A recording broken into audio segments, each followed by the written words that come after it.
Les dieux ont-ils soif? Il fut un temps dans l'Antiquité gréco-romaine où les dieux buvaient des boissons, des liqueurs d'immortalité comme le nectar, et les mortels en principe n'y avaient pas le droit puisqu'ils n'étaient pas touchés par la grâce de l'immortalité.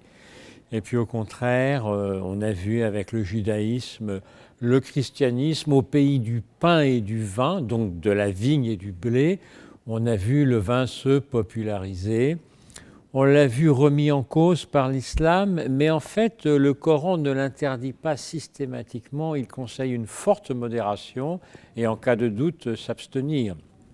Donc on ne peut pas dire qu'il y ait une religion anti-vin totalement. Mais par contre, les conseils de modération sont bienvenus avec aujourd'hui des soirées étudiantes un peu trop alcoolisées. Cela étant, aujourd'hui, le vin, il est partout, puisque le vignoble, y compris les vins effervescents, se retrouve sur les 4 ou 5 continents sans problème. Donc, quelle que soit la religion, on vous propose des vins de Californie, d'Australie, de Chili.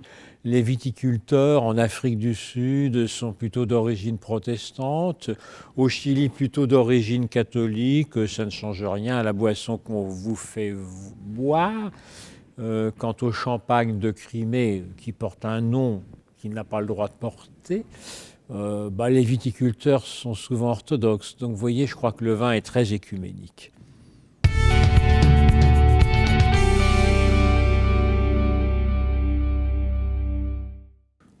Oui, il y a eu des banquets républicains qui étaient copieusement arrosés et qui ont donné lieu par la suite à des révolutions comme celle de 1848.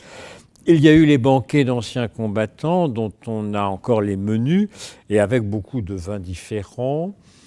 Il y a eu aussi au Moyen-Âge les chansons à boire du type chevalier de la table ronde, goûtons voir si le vin est bon. Donc le vin n'a jamais été exclusivement religieux. Le vin est plutôt lié à des activités de groupe, à des collectivités, à des communautés. L'alcoolisme, lui, il est solitaire, mais le vin est plutôt convivial. Ça peut être tout à fait laïque ou tout à fait religieux.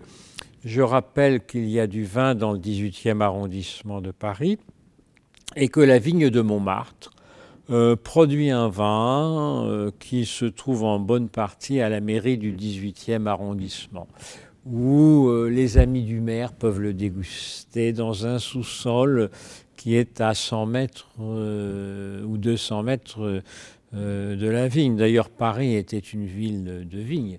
Pensez au quartier de la Goutte d'Or pour le vin blanc.